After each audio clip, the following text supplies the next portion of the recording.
پەیامێک کە پێغەمبەری خوا صلی الله عليه وسلم هێنایی لەو کاتەیە خوای گەورە حیبوە نارد تەنانەت عەرەبەکانی ئەو مەنتەقەیە هەموویان یەک خوێن یەکتریان ئەخوارد، هەموویان دژ و یەکتری بوون، هەموویان ڕقیان لە یەکتری بوو، هەموویان پلانیان بۆ یەکتری دانا، هەموویان یەکتریان نەکوشت.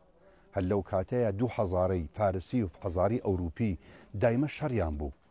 بەڵام وەرە تۆ لەناو ئەم هەموو شەڕ و شەڕانگێزیەیە پەیامێک بێنە، پەیامێک پڕ لە سەلام و ئەمان بێت و بە جوانی جێبەجێ بکرێ. پێغەمبەری خوا صلی الله عليه وسلم هات نەیهێشت ئەو خوێن ڕشتنەی کە لە نێوان خەڵکەکەیا بوو نەک هەر نەیهێشت بەڵکو کردیانی بەبرا بینی ئەوس و خەزرەج، بەڵکو ئەنسار و مهاجرینی کرد بە برا، حتا تەنانەت دوای لێهات پارەکانیان لەگەڵ یەکتری بەشەکرد، ئیتر بوون بە یەک ئومەتەن واحیدەی لێ دروست بوو. ئەزانن ئەم پەیامی ئیسلامە چەند گەورەیە؟ ئەزانن ئێستا هەر کاتێک تۆ دوو کەس ئەبینی ڕقیان لە یەکە، دوو عەشیرە، دوو قەوم، دوو وڵات، ئەزانن دەرچوونە لە پەیامی پێغەمبەری خوا صلی الله علیه وسلم. بۆیە بەڕاستی ئەوەندەی پێویستیمان بەوەیە لەو زەمانەیە جارێکی تر دینمان ئیمانمان تازە بکەینەوە بە فەرمایشتەکانی پێغەمبەری خوا صلی الله علیه وسلم لە ڕووی پێکەوە ژیان، لە ڕووی خۆشویستنی یەکتری، لە ڕووی لێبوردن بەرامبەری یەکتری. ئەگەر ئەم هەتا دوێنێ قەومەکان لەگەڵ یەکتری دژبوون، ئەمڕۆ ئەحزاب لەگەڵ یەکا دژە.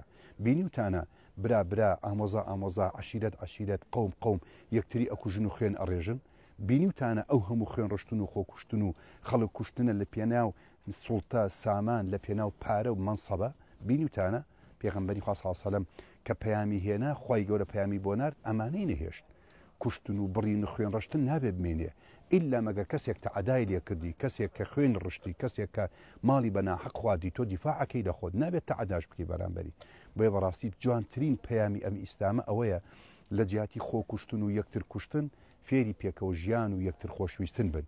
بۆیە ئەبێ ئەم پەیامە لە ناو یەکتری زیندوو کەینەوە، گوێمان لە خەڵکێک نەبێ و خاوەن ڕێباز و سەرکردە و فڵان و فیسارێک نەبێ کە دوژمنایەتی و دژایەتیمان بۆ دروستەکەن لەگەڵ یەک، بەڵکو چاو لە پێغەمبەرەکەمان بکەین، بڵێن ئینەمە المؤمنون ئیخوە، ئیماندار هەمووی برای یەکە.